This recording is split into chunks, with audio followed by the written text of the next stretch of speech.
नमस्कार,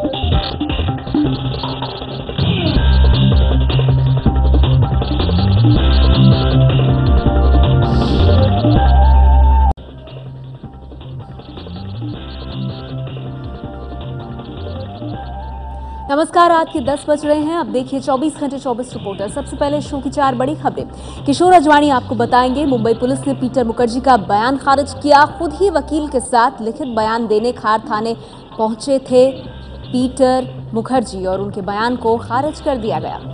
अजय बाचलू बताएंगे। सीजफायर उल्लंघन के बाद पाकिस्तान की सीनाजोरी, भारतीय उच्चायुक्त को तलब कर भारत पर ही लगाया फायरिंग का आरोप। गौरव श्रीवास्तव के साथ आप देखिए। दिल्ली की जसलीन छेड़खानी कांड में सोनाक्षी सिन्हा ने आरोपी सर्वजीत से माफी मांगी। और प्रकाश कुमार आपको बताएंगे। चुनाव से पहले नीतीश ने किया महिलाओं को सरकारी नौकरियों में 35% आरक्षण का वादा। आगे देखिए आज की सबसे बड़ी खबर।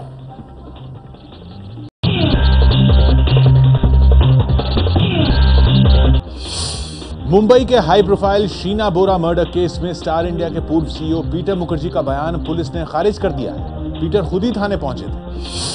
शीना की हत्या के इल्जाम में गिरफ्तार उसकी मां इंद्राणी मुखर्जी के पति पीटर मुखर्जी शाम को अपने वकील के साथ खार पुलिस स्टेशन पहुंचे थे। उन्होंने अपना बयान भी दिया था, लेकिन पुलिस ने इसे खारिज कर दिया है। इससे पहले इंद्राणी के पहले पति सिद्धार्थ दास से हुए बेटे और शीना के भाई मिखाइल बोरा से भी खार पुलिस ने पूछताछ की। इस बीच रायगढ़ में मुंबई पुलिस को उसी जगह से एक खोपड़ी मिली है जहां शीना के शव को पुलिस ने दफनाया था। खोपड़ी का एफएसएल सुपर इम्पोजिशन तकनीक से चेहरा तैयार करने की कोशिश की जाएगी और उसका शीना की तस्वीर से मिलान कराया जाएगा। इसके अलावा खोपड़ी का डीएनए टेस्ट भी कराया जाएगा।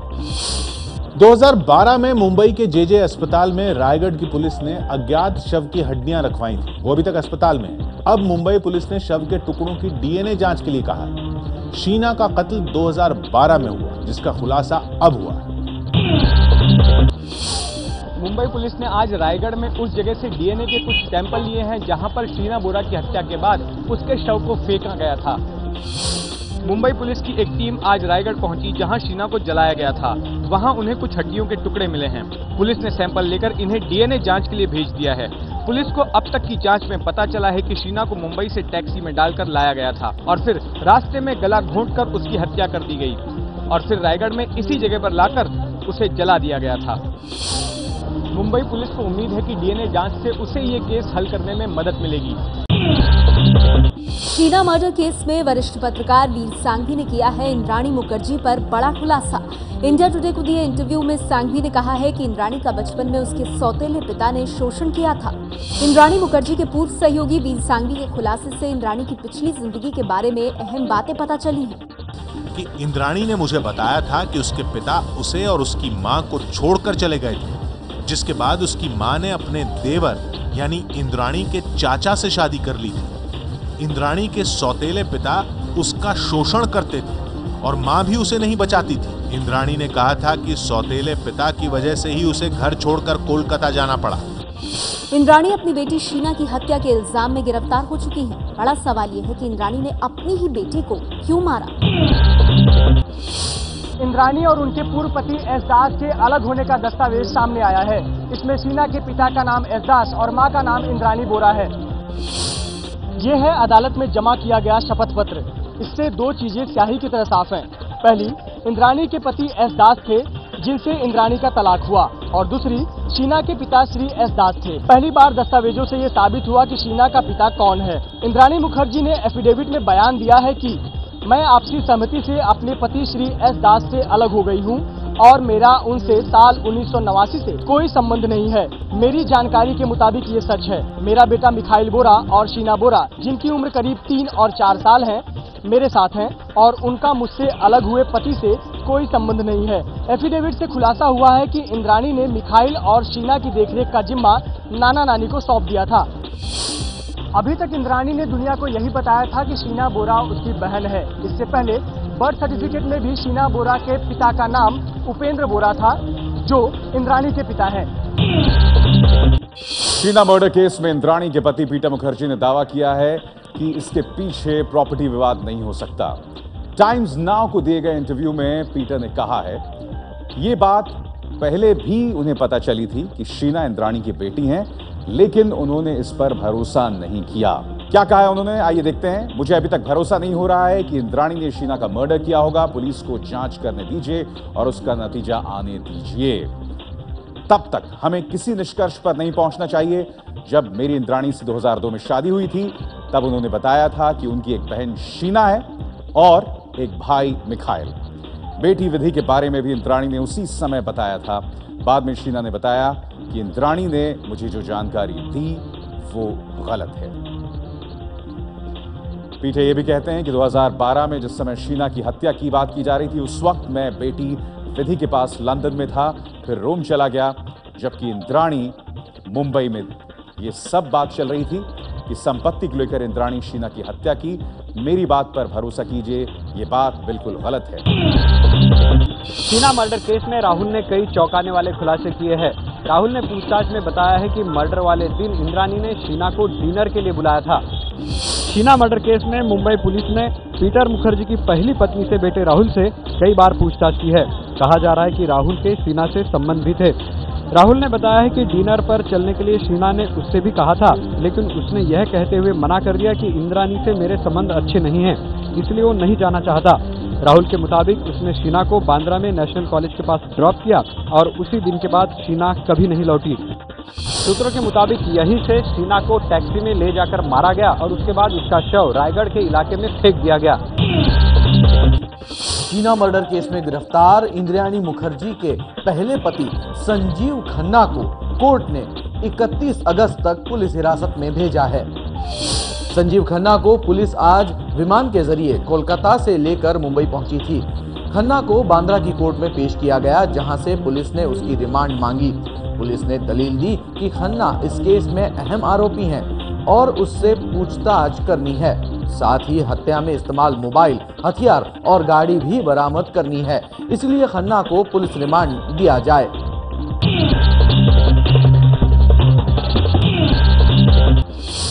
पहले पाकिस्तान ने सीमा पर सीजफायर का उल्लंघन किया और अब उल्टे सीनाजोरी कर रहा है। इस्लामाबाद में भारतीय उच्चायुक्त राघवन को तलब कर भारत पर ही फायरिंग का आरोप पाकिस्तान ने लगाया। जम्मू कश्मीर में सीमा पर पाकिस्तान की तरफ से लगातार फायरिंग की घटनाएं हो रही हैं। तस्वीरें जम्मू के आरएसपुरा के एक गांव की हैं। बीती रात पाकिस्तान की ओर से यहां सीजफायर का उल्लंघन करते हुए जमकर फायरिंग की गई, जिसमें 2 लोगों की मौत हो गई, 10 लोग घायल हो गए। जब बीएसएफ ने पाकिस्तान की फायरिंग का जवाब दिया तो पाकिस्तान सीनाजोरी पर उतरा। पाकिस्तान के विदेश मंत्रालय ने इस्लामाबाद में भारतीय उच्चायुक्त टीसी राघवन को तलब कर भारत पर ही फायरिंग का आरोप लगाया है। पाकिस्तान की करतूतों की ही वजह से पहले सचिव स्तर की और फिर एनएसए स्तर की बातचीत रद्द हो चुकी है। अब सीमा पर सीजफायर उल्लंघन करके वो भारत को ही आंख दिखा रहा है। सरहद पार से हो रही फायरिंग का बीएसएफ भी मुंहतोड़ जवाब दे रही है, ये कहना है रक्षा मंत्री मनोहर पर्रिकर का। पाकिस्तान जैसे भारत के धैर्य की परीक्षा ले रहा है।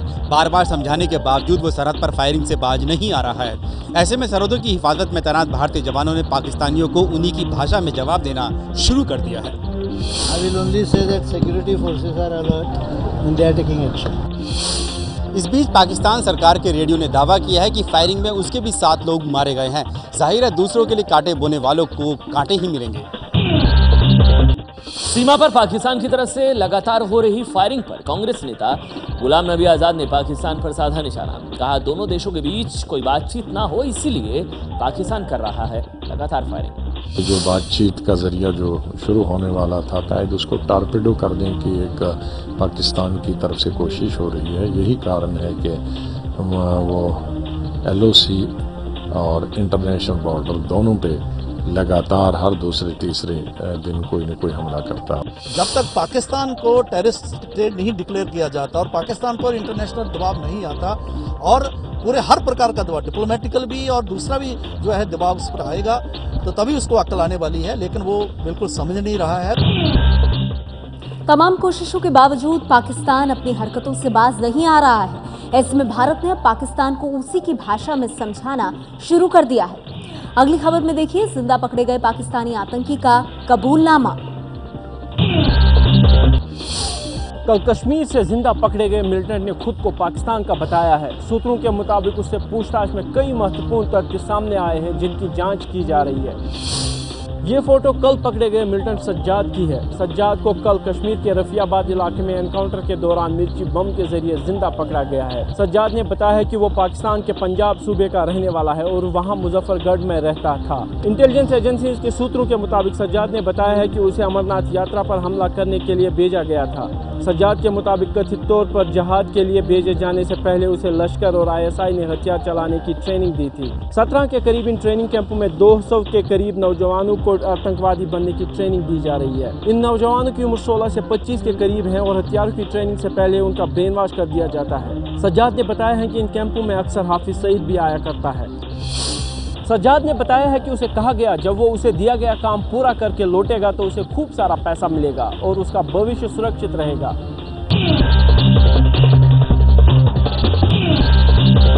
दिल्ली की पूर्व मुख्यमंत्री शीला दीक्षित की आने वाले दिनों में मुश्किलें बढ़ सकती हैं। दिल्ली की केजरीवाल सरकार टैंकर घोटाले मामले में शीला दीक्षित के खिलाफ FIR करने की तैयारी कर रही है। शीला दीक्षित का क्या होगा, ये अब दिल्ली के मुख्यमंत्री अरविंद केजरीवाल को तय करना है। 400 करोड़ के टैंकर घोटाले की जांच रिपोर्ट दिल्ली के कानून मंत्री कपिल मिश्रा ने मुख्यमंत्री अरविंद केजरीवाल को भेज दी है। इस रिपोर्ट में कहा गया है कि घोटाले में दिल्ली की पूर्व CM शीला दीक्षित के खिलाफ भी केस दर्ज होना चाहिए। कपिल मिश्रा ही इस वक्त दिल्ली जल बोर्ड के भी अध्यक्ष हैं। अब मुख्यमंत्री केजरीवाल को तय करना है कि शीला के खिलाफ केस दर्ज करना है या नहीं। हालांकि वो चुनाव के पहले भ्रष्टाचारियों को जेल भेजने के बहुत दावे कर चुके हैं। टैंकर घोटाला साल 2012 में हुआ था, जब दिल्ली जल बोर्ड के लिए टैंकर खरीदे गए थे। उस वक्त दिल्ली की मुख्यमंत्री शीला दीक्षित थी और उसी नाते दिल्ली जल बोर्ड की अध्यक्ष भी। 30 अगस्त को पटना में होने वाली JDU RJD की रैली में शामिल हो सकती हैं सोनिया गांधी। नीतीश के बार बार बुलाने पर शामिल होने का मन बनाया। बिहार में JDU RJD और कांग्रेस का महागठबंधन तो है, लेकिन अब तक लालू और नीतीश के साथ राहुल या सोनिया कहीं नहीं दिखे। कहा जा रहा था कि चारा घोटाले में सजा पा चुके लालू यादव की वजह से राहुल और सोनिया मंच साझा करने से बच रहे हैं। लेकिन अब खबर है कि 30 अगस्त को JDU RJD की रैली में कांग्रेस अध्यक्ष सोनिया गांधी पहुंच सकती हैं। सोनिया से रैली में आने के लिए खुद बिहार के मुख्यमंत्री नीतीश कुमार ने गुजारिश की है। बिहार चुनाव में इस बार लड़ाई BJP वर्सेस ऑल की है। मोदी को मात देने के लिए बिहार में सभी विरोधी एक हो चुके हैं। बिहार के मुख्यमंत्री नीतीश कुमार ने बिहार की महिलाओं को सरकारी नौकरियों में 35% आरक्षण देने का चुनावी वादा किया है। बिहार चुनाव से पहले CM नीतीश कुमार ने बिहार की महिलाओं को नौकरी का सपना दिखाया है। हमने पुलिस और सब इंस्पेक्टर की बहाली में महिलाओं को 35% का आरक्षण दिया। पंचायती राज संस्थाएं हैं और नगर निकाय हैं, उसमें तो हमने 50% महिलाओं को आरक्षण दिया। लेकिन पुलिस में, कांस्टेबलरी में और सब इंस्पेक्टर के पद पर जो डायरेक्ट रिक्रूटमेंट होता है, हम 35% आरक्षण देते हैं।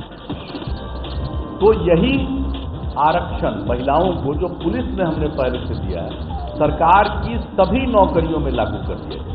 बिहार के इस बार के विधानसभा चुनाव में सीधी टक्कर BJP के सामने RJD JDU गठबंधन के बीच है। वन रैंक वन पेंशन की मांग पर अड़े पूर्व सैनिकों ने सरकार की पेशकश ठुकराई। सरकार ने हर 5 साल में पेंशन दरों की समीक्षा की पेशकश की थी। दिल्ली के जंतर मंतर पर 75 दिन से जारी पूर्व सैनिकों का प्रदर्शन खत्म होने का नाम नहीं ले रहा। सरकार का कहना है कि वो हर 5 साल में पेंशन दरों की समीक्षा को तैयार है, जबकि पूर्व सैनिकों की मांग है कि हर साल पेंशन दर बढ़ाई जाए। हमारी तरफ से कोई गैप नहीं है। रक्षा मंत्री जी ने आप बोला था कि हमने पूरा करके दे दिया है। जो भी अभी बताया जा रहा है वो गलत है और सब कुछ बिल्कुल तैयार है, तो रक्षा मंत्री जी को ऐसी स्टेटमेंट नहीं देनी चाहिए। सर, जो ये बात आ रही है कि अगर कुछ इंक्रीमेंट होता है तो उसको 5 साल में बढ़ाया जाएगा पेंशन, उसके बारे में क्या कहेंगे आप लोग? नहीं, वो हर साल बढ़ाया जाएगा। वन रैंक वन पेंशन यानी एक ही पद से 2 अलग अलग समय पर रिटायर हुए 2 अलग अलग व्यक्तियों को एक समान पेंशन देने की व्यवस्था है।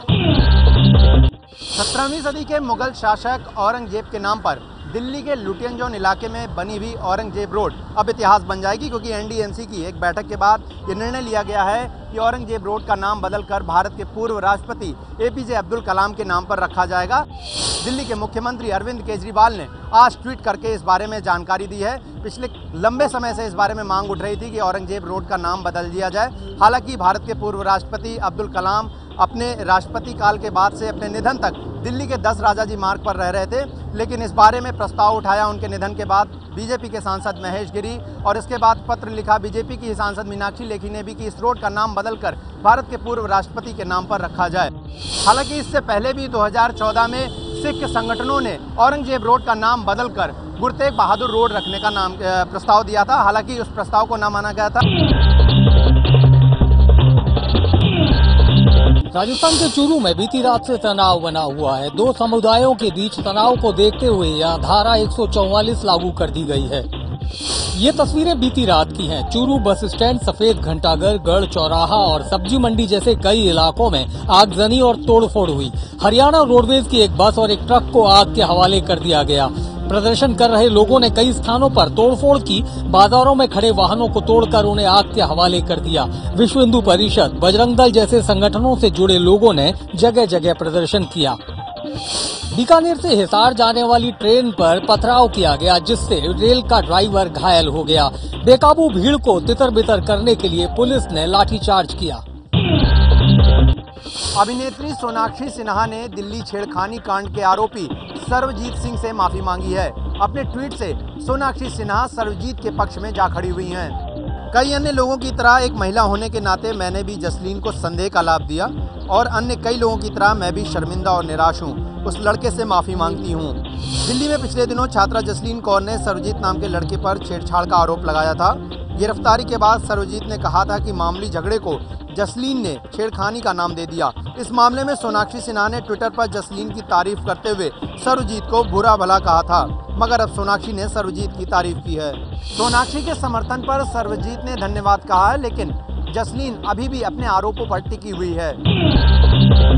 महाराष्ट्र के भंडारा में सामने आया एसपी और कलेक्टर के बीच झगड़ा।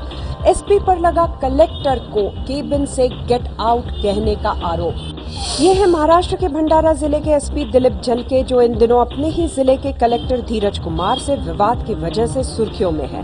आरोप है कि एसपी जलके ने कलेक्टर धीरज कुमार को सबके सामने गेट आउट कहकर अपने केबिन से निकल जाने को कहा। बताया जा रहा है कि तहसीलदार की पिटाई के एक मामले को लेकर कलेक्टर धीरज कुमार करीब 50 लोगों के साथ एसपी जलके के पास पहुंचे थे। इसी दौरान एक दूसरे के कामकाज को लेकर दोनों के बीच तीखी तकरार हुई। एसपी दिलीप जलके और कलेक्टर धीरज कुमार के बीच पुराना विवाद बताया जा रहा है। फिलहाल महाराष्ट्र के कुछ आला अधिकारी इस विवाद को सुलझाने में लगे हुए हैं। रक्षाबंधन से ठीक पहले यूपी के इलाहाबाद में मिठाई की दुकानों पर प्रशासन ने छापेमारी की। 100 किलो से ज्यादा मिलावटी और गंदी मिठाइयां मिली। कहीं मिठाई बनाने वाली जगह पर गंदगी का अंबार, तो कहीं मिठाई में बर्तनों में मक्खियां और ट्रे के पास बीड़ी जैसी चीजें। आप समझ सकते हैं कि ऐसी मिठाइयों से मुंह मीठा करने के बाद आपका क्या हाल हो सकता है। ये सभी तस्वीरें इलाहाबाद की अलग अलग मिठाई दुकानों की हैं, जिन पर रक्षाबंधन से एक दिन पहले खाद्य विभाग की टीम ने छापेमारी की। इस दौरान 100 किलो से ज्यादा मिलावटी और गंदी मिठाइयां जब्त की गयी। इनके नमूने लिए गए और फिर इन्हें नष्ट कर दिया गया। आरोपी कई दुकानदारों को नोटिस भी जारी किया गया, तो एक का लाइसेंस कैंसिल करने की कार्रवाई हुई। त्योहार के मौके पर अपनी जेब भरने के लिए कई दुकानदार मिलावट का धंधा करते हैं। अगर आप भी त्योहार पर कहीं से कुछ खरीद रहे हैं तो हमारी आपको सलाह है कि कृपया सचेत रहें। पीएम मोदी के संसदीय क्षेत्र वाराणसी में महंगे प्याज को लेकर कांग्रेस ने किया विरोध प्रदर्शन। सांसद कार्यालय के सामने ठेला लगाकर मुफ्त में बांटा प्याज। वाराणसी के रविंद्रपुरी में बीजेपी सांसद के जनसंपर्क कार्यालय के ठीक सामने प्याज का ये ठेला कांग्रेस नेताओं ने लगाया है और इससे लोगों को आधा आधा किलो मुफ्त में प्याज बांटा जा रहा है। पीएम नरेंद्र मोदी वाराणसी से ही सांसद हैं, इसीलिए ठेले पर मौजूद अपने कार्यकर्ता को कांग्रेस नेताओं ने मोदी का मुखौटा भी पहनाया, उसके गले में प्याज की माला डाली और महंगाई के खिलाफ विरोध जाहिर किया।